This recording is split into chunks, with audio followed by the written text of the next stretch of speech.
Então, what's up, guys? Aqui é o Nelvaldo e estamos aqui nesta tarde, nesta manhã, nesta noite, dependendo da hora que verás o vídeo.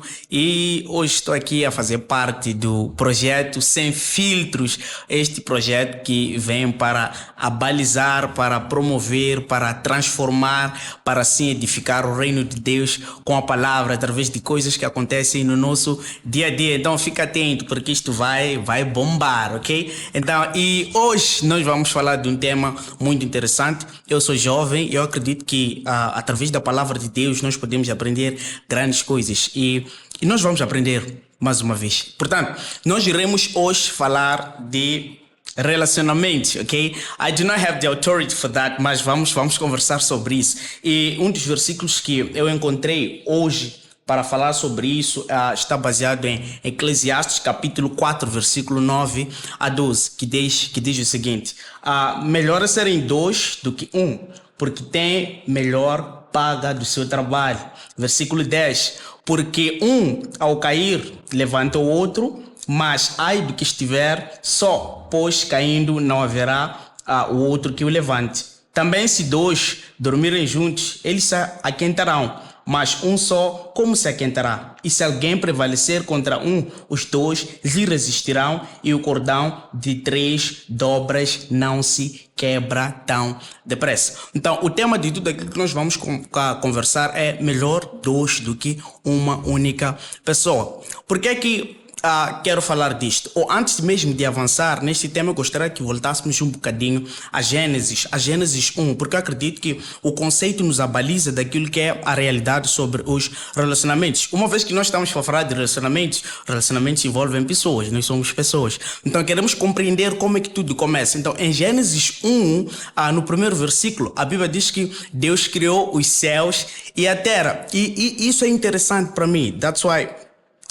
por isso eu quero ir um pouco sobre isso. Olha, a Bíblia diz que Deus criou. A Bíblia começa com um versículo falando da criação. O que é criar? Criar é uma palavra em hebraico que eu fui investigando, que significa, vamos aqui olhar para não pecar. A palavra criar significa bará, e traduzido ela significa fazer a partir do nada. Então nós vemos que antes da criação do homem, tudo aquilo que Deus ele cria foi por meio da palavra falada, haja luz, e tudo se fez.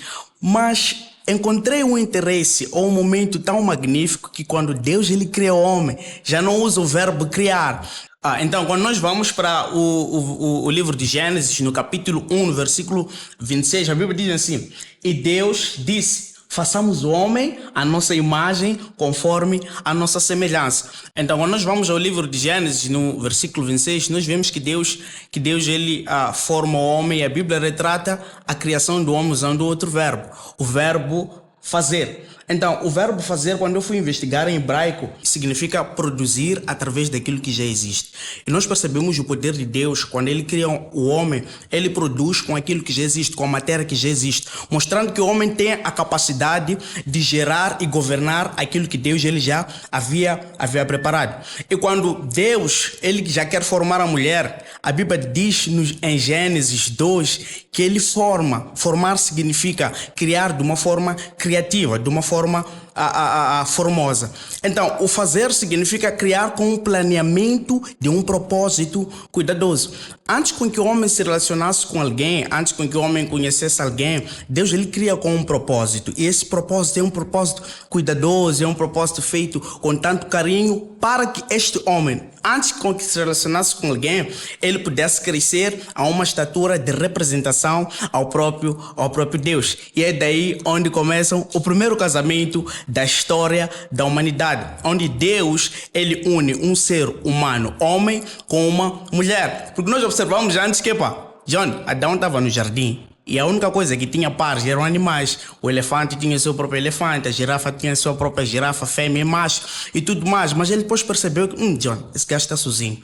E Deus intentou fazer a mulher para ele. E quando vamos no versículo, quando vamos no capítulo 2 de Gênesis, no versículo 18, a Bíblia diz: não é bom que o homem esteja só, lhe farei uma ajudador. Então, é daqui onde nasce o primeiro casamento, é daqui onde nasce a primeira família, e é disso que nós queremos falar, relacionamentos. O que é que relacionamento, na verdade, significa? Nas minhas pesquisas, eu percebi que relacionamento significa uma ligação afetiva ou de amizade entre duas pessoas que tenham o mesmo objetivo. E se formos a definir de uma forma repartida, relation e ship em inglês, que é relationship, vamos perceber que a relation significa conexão e ship pode significar navio, mas um dos significados que eu também encontrei é que significa qualidade e significa suporte. Então, um relacionamento sólido seria uma conexão suportada com qualidade. É onde nós já chegamos no melhor serem dois do que uma pessoa. Quando nós observamos a Bíblia, a palavra de Deus, nós observamos que o Senhor, Ele quer com que nós possamos crescer. Quer com que nós possamos ser jovens antes de nos relacionarmos, que crescem diante do Senhor. A Bíblia, em Lucas 2, versículo 52, diz que Jesus crescia em graça, sabedoria e estatura. Nós, às vezes, como jovens, corremos, temos aquela pressão e queremos, mano, eu quero estar numa relação, eu quero ter alguém. Mas antes de nós estarmos numa relação, é importante com que aquilo que a Bíblia diz que Deus nos formou, que Deus nos criou e nos fez, nós devemos crescer em graça. O que é crescer em graça? Antes de eu me relacionar com alguém, eu preciso primeiro compreender que, mano, preciso ter uma intimidade com o Senhor, porque o casamento nasce de Deus. O relacionamento verdadeiro começa no Senhor. A Bíblia começa com o casamento. O Novo Testamento, em Mateus, começa também com o casamento, onde Jesus ele fez o primeiro milagre. E quando nós observamos no Novo Testamento, no livro de Apocalipse, nós vemos a Bíblia terminando também com um casamento de Cristo e a sua igreja. Então nós compreendemos que não temos como termos relacionamentos sólidos sem primeiro crescermos naquele que criou o relacionamento. O homem, assim tanto a mulher, antes de se encontrarem, precisam ser indivíduos que crescem na graça de Deus, que crescem nos princípios de Deus, que crescem na intimidade com o Senhor, de maneira que no relacionamento em que eles vão ter com alguém, vão se doar. A Bíblia diz que Jesus, ele morreu por nós. E quando ele morre por nós, ele entrega-se até a morte. As pessoas têm dito que, o relacionamento é 50% and 50%. Mas essa não é a realidade. Jesus morreu 100%. Ele morreu na totalidade. Então, quando nós queremos nos relacionar com alguém, quando nós queremos nos doar a alguém, nós não nos doamos pela metade. E sim, nos doamos a 100% daquilo que nós somos, de maneira que possamos dar qualidade, aquela qualidade que nós falamos de relationship, e damos uma conexão inteira daquilo que nós somos. Claro, com sabedoria, porque Cristo diz que ele também crescia em sabedoria. Amar alguém não significa like, man, I do not have nothing to do now. I just have to do this and that. Eu tenho que sempre ligar para a pessoa, tenho que sempre conversar. Até deixo de fazer os meus afazeres na minha casa. Já não cuido mais daquilo que são as minhas prioridades, seja o meu trabalho e tudo mais, porque sempre tenho que estar com alguém. Isso já não é sabedoria. Acaba tornando-se o amor numa obsessão. E não é aquilo que a Bíblia nos ensina. Sabedoria significa nós nos preparamos, nós investimos em nós investimos nos nossos estudos, nós investimos em novo conhecimento, nós investimos, seja na própria família em que nós estamos antes de estarmos numa outra família, e isso é sabedoria e isso é representação do reino de Deus. E a estatura, nós podemos falar de estatura também, cuidar da nossa saúde, porque a estatura é algo externo, ok? Alguns como eu, não tem como ficar alto, sou baixinho. Mas podemos cuidar da nossa estatura, ok? Outros podem ir ao ginásio, outros podem correr, outros podem fazer qualquer outro tipo de exercício, jogar futebol e tudo mais. E isso mostra crescimento, isto mostra maturidade. Então, voltando àquilo que nós lemos, melhor é serem dois do que um, porque tem melhor paga do seu trabalho. Nós, quando percebemos em Gênesis, eu amo muito falar de Gênesis porque é o início de tudo. Quando nós olhamos para Gênesis, a Bíblia diz que depois de tudo aquilo que Deus fez com o homem, depois de criar o homem assim como a mulher, Deus os abençoou e disse: frutificai e multiplicai. Antes de nós nos relacionarmos com alguém, é importante nós nos encontrarmos. Às vezes as pessoas relacionam-se por conta da pressão social, esquecem daquilo que é a essência, elas mesmas. A essência é a nossa identidade. Se eu me relaciono com alguém, significa que eu estou a dar uma parte de mim para outra pessoa. E não estou lá porque eu estou em falta. Eu estou pleno em Deus, eu estou pleno e eu me encontrei. Eu quero compartilhar com alguém aquilo que eu já sou. Claro, porque eu cresci na estatura, eu cresci em sabedoria, eu cresci em graça que vem de Deus. Portanto, quando chega essa fase de eu me ajuntar com alguém, a Bíblia diz que é melhor que eu esteja com a outra pessoa. E Deus, é incrível que Ele não trabalha com adição. Deus trabalha com multiplicação. Eu me recordo do momento que, antes, quando eu ainda estava a namorar com minha esposa, hoje, depois de te casares, depois de passares para o casamento, é incrível que há um shift, há uma mudança nas nossas vidas. Claro, isso varia de pessoa para pessoa. Mas muitas das vezes o que acontece, as coisas tendem a não andar. As coisas tendem a ficar mais duras, as coisas tendem a piorar numa certa fase. É onde o Senhor Ele começa a dizer: eu vos abençoei para que vocês pudessem frutificar e multiplicar. A multiplicação de Deus lá em Gênesis referia-se a animais, a seres e a eles mesmos como pessoas em forma de terem filhos.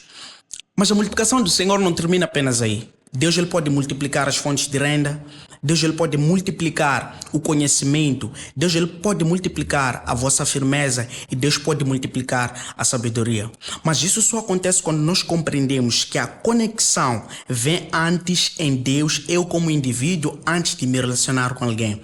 Porque eu não posso ir a outra pessoa porque, I'm looking for that person to help me. No, man. Você vai ali para doar-se. Eu costumo dizer, eu e a minha esposa costumamos dizer assim: amar é arriscar a sua vida nas mãos da outra pessoa. Porque amar é arriscado, mano. Você não sabe o que a pessoa pode fazer. Eu não sei onde é que a minha esposa está agora. Eu não sei, nem ela provavelmente. Ok, ela sabe porque eu informei. Mas é possível que ela não saiba onde eu estou e o que eu estou a fazer.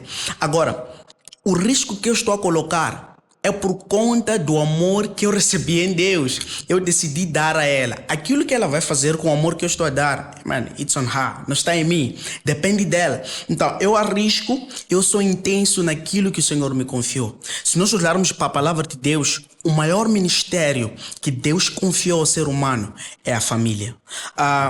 Mano, a família é a base da sociedade. E sem famílias estruturadas, nós temos sociedades destruídas. E é importante que jovens que compreendem o princípio da palavra de Deus possam se enraizar na pessoa que criou o casamento e desfrutar. Porque, mano, o casamento anima, bro. Ok, tem seus desafios, tem suas fases. Mas quando nós temos os princípios corretos e enraizados em Deus, aquilo que torna-se difícil, torna-se prazeroso em meio à sua jornada. Não estamos a dizer que temos carros, temos casas, temos tudo aquilo que desejamos. Mas entendemos que a jornada em que estamos a passar, estando com Deus, porque no último versículo diz assim, versículo 12 de Eclesiastes, capítulo 4, diz: e se alguém prevalecer contra os dois lhe resistirão, e o cordão de 10 dobras não se quebra tão depressa. Ok, nós sabemos que o relacionamento de duas pessoas só cria duas bases. Essa dobra, a terceira dobra, de onde é que vem? Eu quero crer que a terceira dobra, aquilo que traz o firmamento em todo o relacionamento, tem que ser Deus.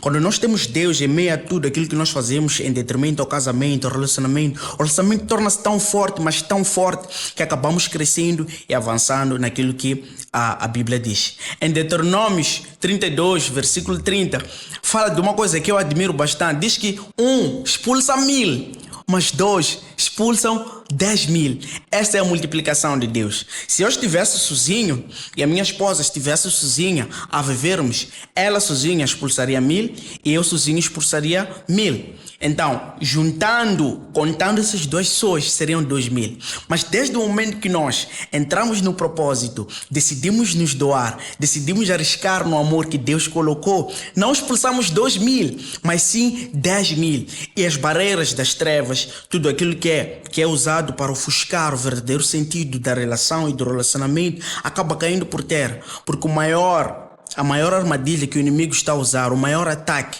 é para as famílias. Mas Deus quer usar você, quer usar a mim, quer usar a nós jovens para darmos o diferencial daquilo que o relacionamento nos dias de hoje deve representar. Portanto, não pare de arriscar no amor, seja intenso e represente o reino de Deus para a honra e glória do Senhor. Blessings. Nelvaldo na casa. See you someday. Bye.